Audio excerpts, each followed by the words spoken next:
other persona, she does not take a break from this intense new career or seek any help at all. There's definitely some heavy commentary on the toxicity of Japanese work culture in this film, and if you view everyone rightfully as mostly a victim of their own culture, then you can say that it's mostly a statement on society at large.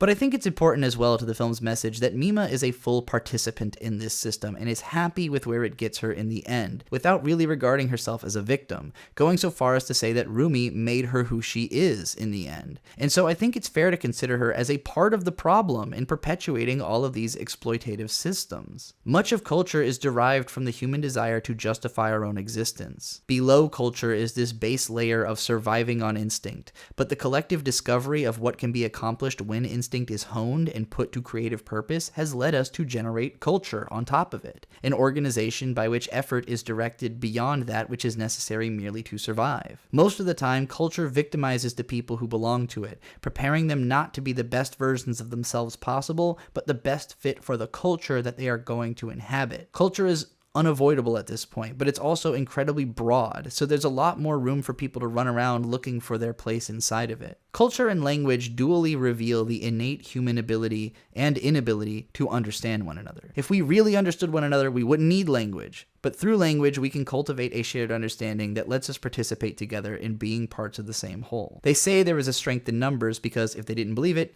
they wouldn't say anything at all. Who the fuck is they? Mima, the pop idol, is a cultural artifact in the same way that Digibro is.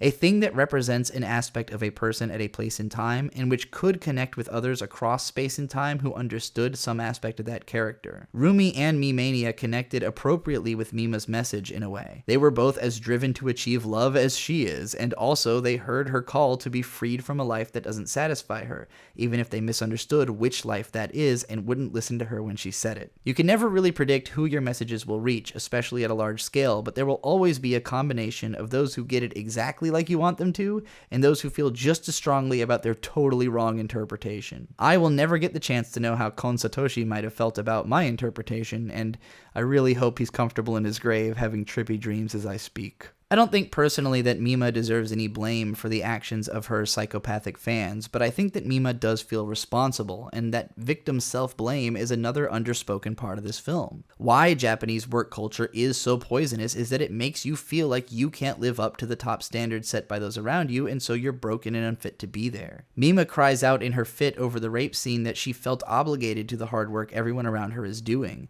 and that pressure is coming more from inside herself than it is from externally, where her manager is actively arguing against her pursuits, and everyone's constantly asking if she's sure that she wants